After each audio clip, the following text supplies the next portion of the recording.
नमस्कार मित्रों, स्वागत है आपका study power hub YouTube platform पे।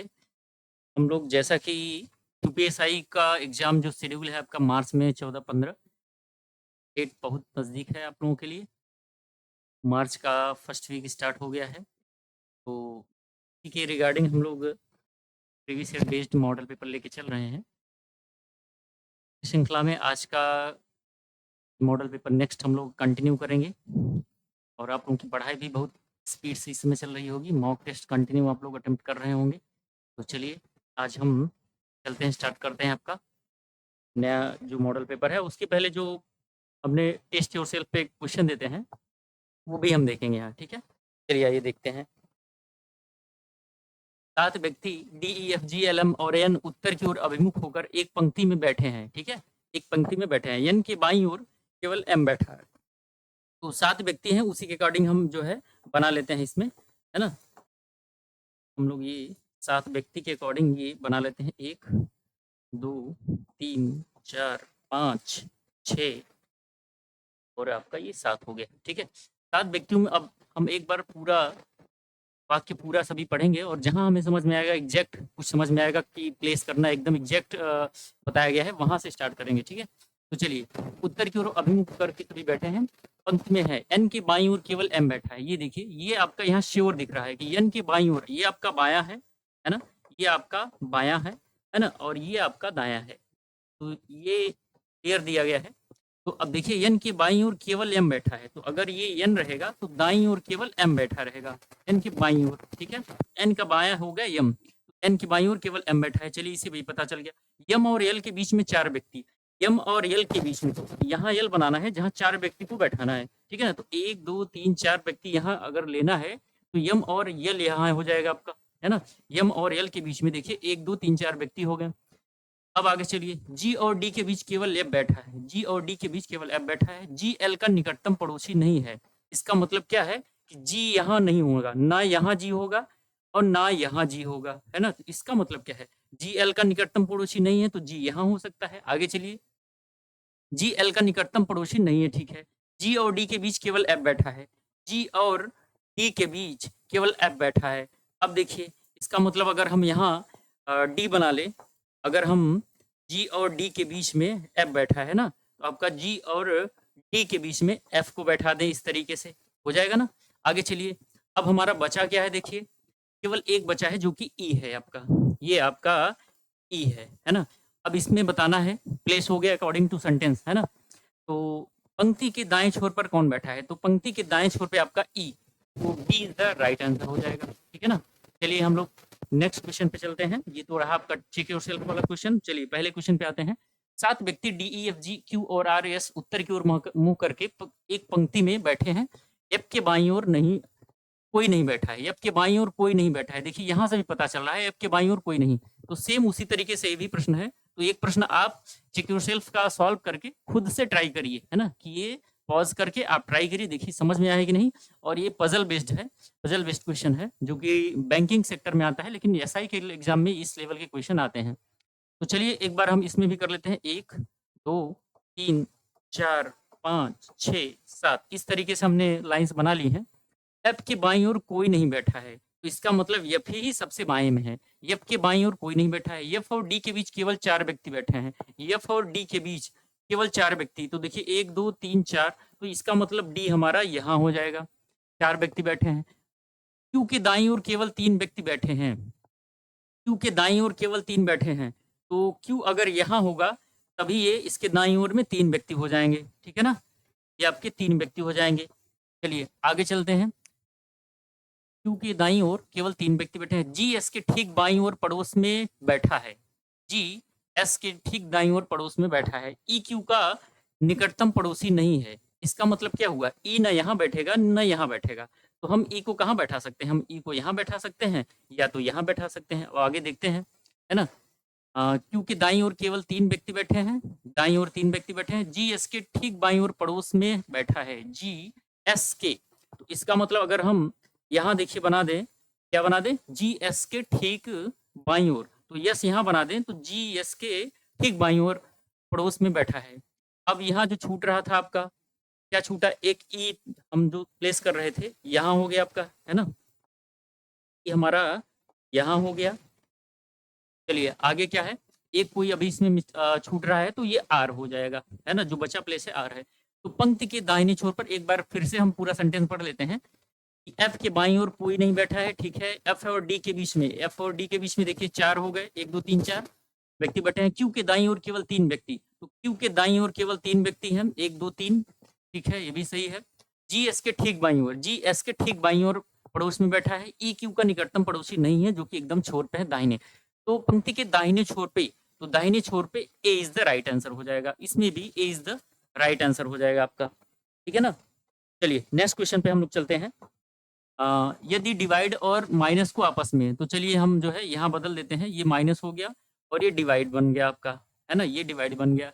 और गुणे और प्लस को आपस में बदलने, ये गुणा हो गया और ये प्लस हो गया, है ना। अब देखिए चलिए डिवाइड ये है, तो ये देखिए 13 का मल्टीपल है, तो 13 से हम मल्टीप्लाई डिवाइड कर देते हैं, 13 6 78 और 13 से 91 2 बचा, तो 13 दूना 26। अब इसको भी काट देते हैं, 6 कम 6 6 दूना 12, तो ये आ गया केवल 12 बचा, तो 612। और ये जो है आपका, ये माइनस है आपका, है ना, क्योंकि डिवाइड वहां बन गया था, ये माइनस है। तो माइनस, अब 45 गुणे 13 का मल्टीप्लाई कर देंगे, 13 पचे 65 का 5 हुआ और 6 कैरी हुआ, 13 चौका 52 और 6 52 6 58 585 हो गया। और आपका ये क्या बना है फिर, प्लस 12 बचा आपका, है ना। अब 12 और 12 612 और 12 24 हो जाएंगे, उसमें से क्या माइनस कर देना है आपका, 585 माइनस कर देना है, तो 15 और 24 तो आपका 39, ये 39 इज द आपका करेक्ट एकदम राइट आंसर हो जाएगा इसमें, है ना। चलिए नेक्स्ट क्वेश्चन पे चलते हैं। निम्न में से कौन सा भिन्न है, कान्हा, गिर, सुंदरवन, चिपको, ये सभी क्या है आपके, ये सभी आपके ज्यादातर इसमें क्या है, नेशनल पार्क दिए हैं। बस इसमें चिपको जो है आंदोलन है, जो कि जीएस का है ना, तो ये जीएस से क्वेश्चन है आपका। तो इसमें भिन्न है, तो ये D is the right answer हो जाएगा आपका। चलिए नेक्स्ट क्वेश्चन पे चलते हैं। निम्नलिखित में से कौन सा अक्षर संख्या समूह दी गई श्रृंखला में प्रश्न चिन्ह के स्थान पर आएगा। चलिए देखिए, अब हम सबसे पहले तो ये भी इससे भी चेक कर लेते हैं। 19 और 9 हुआ, है ना, इसमें देखेंगे तो ये प्लस 9 हुआ है। 28 और 9 इसमें ऐड करेंगे तो 37 में 9 ऐड करेंगे तो आपका 46 में 9 ऐड करेंगे तो ये 55। तो इसमें से 2 ऑप्शन अपने आप इसमें से क्या हो जाएंगे, कट जाएंगे आपका। तो बचा एमएस और एमआर। अब इसमें देखिए ई का 5 हुआ, आई जे के 11 हुआ और जी का 7 हुआ और एम का आपका 13 हुआ। तो 5 2 7 और 11 2 13, 2 2 का हो रहा है। तो अगर हम इसमें के में 2 ऐड करें, है ना, आई जे के का आपका 11 हुआ, क्यू का 17 हुआ, तो यहाँ आपका क्या हो जाएगा, 11 में 13 हो जाएगा, 13 होता है एम का, और क्यू में 19 करेंगे तो ये आपका हो जाएगा एस हो जाएगा, है ना। तो ये P is the right answer हो जाएगा आपका। चलिए नेक्स्ट क्वेश्चन पे चलते हैं हम लोग। यदि संख्या इतने को प्रत्येक विषम अंक में एक जोड़ दिया जाए, प्रत्येक इसमें जो है 16 7 5 8 4 3 पूरी संख्या जो है लिखना चाहिए, उसमें जल्दबाजी में छोटा मिस्टेक कभी हो जाता है। तो विषम अंक में एक जोड़ देते हैं और सम अंक में 2 घटा देते हैं, है ना। यहाँ जहाँ विषम है वहाँ 1 जोड़ना है और जहाँ सम है वहाँ माइनस 1 करना है। तो ये कर देंगे तो आपका क्या हो जाएगा, +1 करेंगे तो 2 हो जाएगा, 6 में 2 गया 4 हो जाएगा, 7 1 8 और 5 1 6 हो जाएगा और 4 में से 2 गया 3 1 4 हो जाएगा। अब सबसे बड़े और सबसे छोटे अंक, तो सबसे बड़ा इसमें 8 है और सबसे छोटा 2 है, चाहे वो जितनी बार हो सबसे छोटा वही है, तो 6। तो इसमें ए इज द राइट आंसर हो जाएगा। चलिए नेक्स्ट क्वेश्चन पे चलते हैं। किसी निश्चित कुट भाषा में राइप को इतना लिखा जाता है और फायर को 8751 लिखा जाता है। अब देखिए राइप, आपका राइप जो है फायर है, FIRE, तो इसमें देखिए क्या क्या कॉमन है, IRE 3 कॉमन है, तो बचेगा क्या आपका IRE। तो इसमें F और P यही जो है अलग डिफरेंट है, तो इसमें पूछा गया है F के लिए, है ना। तो राइप के लिए आपका 5987 कोड था और इसके लिए 8751 है। तो F के लिए बताना है, तो देखिए इसमें 3 कॉमन क्या है, तो 8 7 और 5, तो 8 7 5 हो गया। तो इसका मतलब F के लिए क्या हो जाएगा आपका 1, F के लिए आपका 1 हो जाएगा, F के लिए 1 C is the right answer हो जाएगा। चलिए नेक्स्ट क्वेश्चन पे चलते हैं। अंग्रेजी वर्णमाला के क्रम पे CSVG को निश्चित तर्क के अनुसार, चलिए देखिए CSVG को निश्चित तर्क के अनुसार GOZC लिखा जाता है, संबंधित है। तो C का आपका 3 हो गया, ST का 19 हो गया और V का 22, G का 7 हो गया और G का 7 हो गया, है ना। ये आपका GO है, O MNO ये 15 है आपका, Z जो है 26 होता है और C आपका 3 होता है। अब देखिए क्या हो रहा है, यहाँ +4 हो रहा है और ये -4 हो रहा है, यहाँ भी +4 और यहाँ भी -4 हो रहा है, ठीक है। तो +4 -4 करना है। तो इसमें पूछा कि इसके लिए है SCl के लिए, SClQ के लिए, है ना? तो +4 और -4 इसमें हमें कर देना है ना? तो आपका क्या हो जाएगा, S में जो है 19 हुआ, C 3 हुआ और L 12 हुआ, Q आपका QRST, तो ये 17 QRST 17 हुआ। चलिए इसमें आप क्या करेंगे, 19 4 23 हो जाएगा, जो कि W होता है आपका, और ये 3 में 4 करेंगे तो आपका Y आ जाएगा, है ना? और 12 4 16 करेंगे तो आपका P आ जाएगा, और Q में 17 में आपका ये क्या करेंगे, ये +4 ये -4 करना था, तो 17 में 4 करेंगे 13, जो कि ये M आ जाएगा, WYPM, WYPM, तो P is the right answer आ जाएगा। चलिए नेक्स्ट क्वेश्चन पे चलते हैं हम लोग, है ना? अगर आपको सेशन समझ में आ रहा है तो प्लीज़ अपने क्लोज वंस या अपने फ्रेंड सर्कल कोई ग्रुप्स में आप शेयर करिए और सॉल्व करते जाइए। चलिए अब इसमें उस शब्द युग्म का चयन कीजिए जो निम्नलिखित युग्म के व्यक्त किए गए समान संबंध का सबसे अच्छा निरूपण है ना? तो देखिए इसमें क्या दिया गया है, जिस प्रकार ये प्रसन्न का आनंदित से संबंध है, समानता दर्शा रहा है ना? सिनोनिम्स जिसको बोलते हैं। तो अब देखिए नम्र और भद्र, थोड़ा-सा वर्ड्स इसमें क्लियर होने चाहिए, तो इसमें हिंदी का भी रोल है ना? तो वफादार, विश्वासघात दोनों अपोजिट हैं।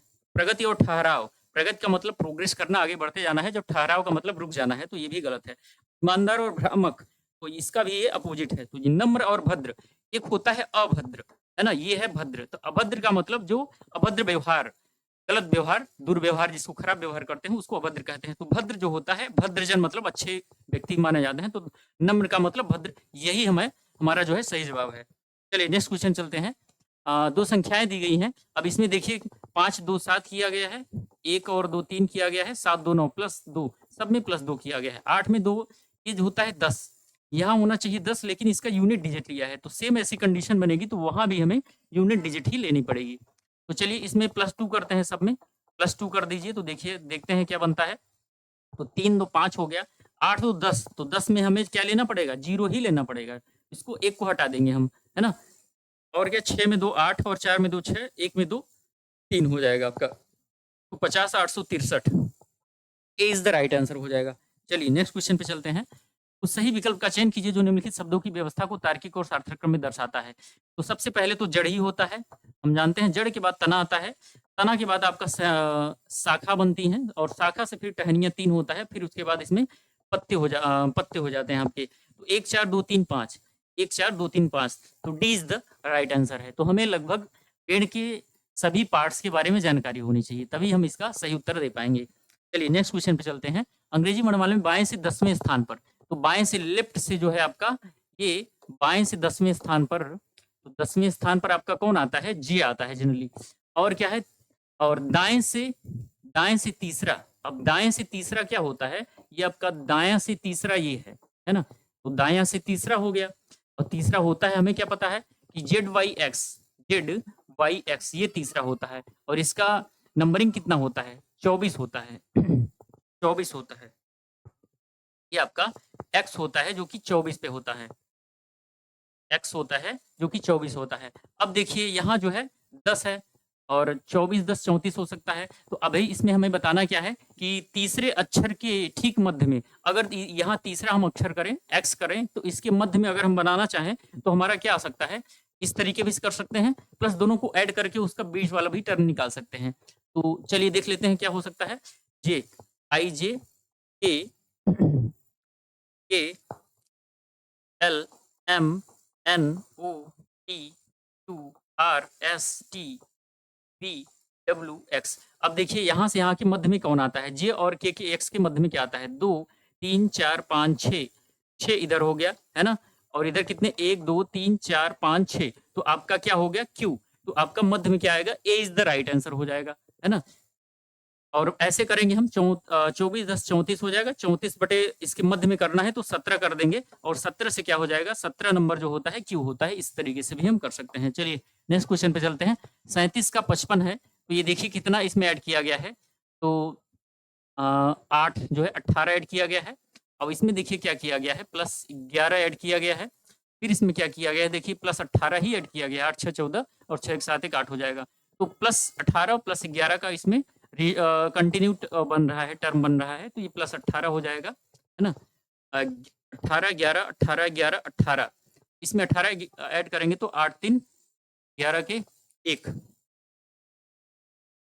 आपका 1 मिनट देखिए इसको, 8 7 15 तो 18 बना, तो फिर इसके लिए 11 बना, इसमें 11 ऐड किया, फिर इसमें 18 ऐड किया, फिर इसमें 11 ऐड किया, तो फिर इसमें 18 ऐड किया, तो फिर इसके लिए जो आएगा 11 ऐड करेंगे तो आपका कितना हो जाएगा 124, है ना। तो आपका सी इज द राइट आंसर हो जाएगा, है ना। चलिए नेक्स्ट क्वेश्चन पे चलते हैं। वंचित बच्चे निम्नलिखित परिस्थितियों में इस एक को छोड़कर अन्य सभी के कारण पीड़ित होते हैं। अब ये भी ध्यान रखना है, वंचित बच्चे और पीड़ित होते हैं, अन्य सभी के कारण पीड़ित होते हैं एक को छोड़ करके। तो देखिए धन के अभाव के कारण वास्तव में पीड़ित होते हैं। अगर धन का अभाव है किसी वंचित को तो पीड़ित कहे जाएंगे। शिक्षा के अभाव बिल्कुल भी इसके कारण होता है। ज्ञान लगभग शिक्षा से ही संबंधित है। और पोषण के कारण भी वंचित बच्चे पीछे रह जाते हैं। तो इसमें ये लगभग 3, अगर शिक्षा है तो ज्ञान अपने आप अर्जित हो जाएगी, है ना। तो इसमें ज्ञान एक ऐसा है जिसे हम निगलेक्ट कर सकते हैं, इसको हम नेग्लेक्ट कर सकते हैं। तो हमारा इसमें सी इज द राइट आंसर। एक को छोड़ करके तो ज्ञान का अभाव है, अगर शिक्षा है तो अपने आप ज्ञान हो जाएगा। दिए गए विकल्पों में से उस अक्षर समूह का चयन कीजिए जो निम्नलिखित श्रृंखला में प्रश्न चिन्ह के स्थान पर आ सकता है। तो चलिए देखते हैं। क्यू का 17 है और आर एस टी 18 है और एच का 8 है और यम का आपका 12 है, ओ पी का 16 है, जी का 7 हो गया। अब देखिए 17 में से 5 गया 12 हो गया, 18 में -2 किया तो 16 हो गया और 8 में तो -5 -2 -1। अब यहाँ देखते हैं फिर आपका, तो ये 9 हो गया, एन का 14 हो गया, एफ का 6 हो गया। यहाँ मैंने क्या किया 5 किया तो 9 5 14 है ना। एम एन आपका ये 13 है, 13 में से 5 गया 8 होता है। 17 ये 13 था ना, 17 4 तो ये 4 हो गया। तो 4 का सीरीज बन रहा है, 4 -2 -1। तो देखिए 16 में 2 गया 14। इसी तरीके से यहाँ भी कर देंगे -4 -2 -1। तो अब ई का 5 होता है, एल का आपका 12 होता है और ई का क्या हो जाएगा आपका 5 हो जाएगा। तो यहाँ भी हम -4 -2 -1 करेंगे तो ई में से करेंगे तो ए हो जाएगा और 12 में से तो 10 करेंगे तो जे हो जाएगा, ई में से -1 करेंगे तो डी हो जाएगा। तो ए जे डी, तो सी इज द राइट आंसर हो जाएगा आपका, है ना। चलिए ए प्लस बी ब्लड रिलेशन का है ये। तो चलिए देखते हैं हम के डिवाइडेड एल। अगर आपको क्वेश्चन समझ में आ रहा है तो बिल्कुल कंटिन्यू सॉल्व करते रहिए, पूरे क्वेश्चन अटेम्प्ट करिए और बिल्कुल आप जुड़े रहिए। जो भी इसमें आपका सलाह सजेशन कुछ भी हो, कोई चैप्टर वाइज चाहिए आपको, कुछ और इसमें ऐड कराने हैं तो बिल्कुल कमेंट करिए। टेलीग्राम ग्रुप है उसमें ज्वाइन होके। चलिए तो के डिवाइडेड एल जो बनेगा तो के एल का बेटा है। के किसका बेटा है? एल का बेटा है। ये एल है और एल का बेटा है, तो ये इसका ये क्लियर हो गया, है ना। जेंडर भी क्लियर हो गया। और L minus M, L M का पति है, एल एम का पति है, ये भी क्लियर हो गया। एल एम का पति है, एल जो है एम का पति है, तो ये पति है, ये भी क्लियर हो गया, है ना। आगे चलिए M plus N, M N की बहन है, एम एन की बहन है, एन की बहन है, ये भी क्लियर हो गया कि एम एम की बहन है, आपस में ये लोग बहन है। और एन मल्टीप्लाई ओ, एन ओ की माँ है, एन किसकी माँ है? ओ की माँ है, ओ की माँ है, ये भी क्लियर हो गया। अब ओ के बारे में नहीं पता है तो ओ प्लस पी, तो ओ प्लस पी करेंगे, ओ पी की बहन है, ओ पी की बहन है, ये भी क्लियर हो गया कि ये जेंडर इसका और ये बहन है। अब इसमें पूछा है एम का पी से कहा है तो इधर जाना है। अब ये देखिए इन दोनों की माँ है तो माँ की बहन, या तो मौसी ऑप्शन में होता सही होता, या तो माँ की बहन, तो D is the right answer हो जाएगा इसमें। चलिए नेक्स्ट क्वेश्चन पे। सभी धातु में विद्युत की अच्छी सुचालक होती हैं, तांबा भी एक धातु है। तो ये देखिए धातु दोनों आपस में एक कॉमन है, तो वो भी अच्छी सुचालक होना चाहिए। इससे क्या निष्कर्ष निकाला जा सकता है? तांबा केवल एक धातु है? नहीं, तांबा एक अच्छा सुचालक है, बिल्कुल हो सकता है। तांबा सुचालक नहीं है, गलत है। तांबा एक खराब सुचालक है, ये बिल्कुल नहीं हो सकता। तांबा केवल एक धातु के साथ साथ अच्छा सुचालक है, तो इसमें जो होगा आपका B is the right answer हो जाएगा। कथन के अनुसार B is the right answer हो जाएगा। चलिए नेक्स्ट क्वेश्चन पे चलते हैं। 7 व्यक्ति RSTUVW एक गोल मेज की परितः, फिर से आपका जो है पजल, जो कि पहली चैप्टर है, पहली से कंटिन्यू ले रहे हैं क्वेश्चन, उसमें प्रैक्टिस करिए। बहुत टफ टाइप की इसमें पहली क्वेश्चन नहीं है, जो कि बैंकिंग का चैप्टर होता है जरूर पहली, लेकिन इतनी टफ भी नहीं है। अगर आप कंटिन्यू प्रैक्टिस करेंगे तो इजी ही पड़ेंगे आपको, है ना। चलिए चलते हैं। तो एक हम सर्कल बना लेते हैं, सभी केंद्र की ओर अभिमुख हैं, सभी जो है क्या है, केंद्र की ओर अभिमुख होकर बैठे हैं। चलिए आइए हम 7 लोगों को इसमें दिया गया है, 7 व्यक्ति, तो प्लेस कर देते हैं 2 3 4 5 6 7 व्यक्ति। अब इसमें बताते जाइए। चलिए मेज के केंद्र की ओर अभिमुख होकर बैठे हैं, डब्ल्यू आर के ठीक बाईं ओर, डब्ल्यू कहाँ है? आर के ठीक बाईं ओर। तो बायां ये होता है और दाहिना ये होता है, ये दाहिना हो गया, ये दायां होता है, ठीक है, दायां, और ये आपका बायां होता है, ये आपका बायां होता है ना। अब क्या है, डब्ल्यू आर के ठीक बाईं ओर, आर के ठीक बाईं ओर, तो ये आर का बायां ये डब्ल्यू हो गया, ठीक है। आर के ठीक बाईं ओर पड़ोस में बैठा है, यू टी के ठीक बाईं ओर बैठा है, तो यू टी ये भी देख लेते हैं, यू टी के ठीक बाईं ओर बैठा है, तो यू कहाँ हो गया, टी के ठीक बाईं ओर। अगर हम टी यहाँ करेंगे तो बायां ये इधर वाला चलेगा, दायां उधर होता है। आगे चलिए, ठीक बाईं ओर बैठा है, यू टी के ठीक बाईं ओर पड़ोस में बैठा है, यस टी के दाईं ओर, यस कहाँ है आपका, टी के दाईं ओर, तो टी का दायां इधर हो जाएगा, है ना, ये ऐसे चलता जाएगा, तो यस हो गया।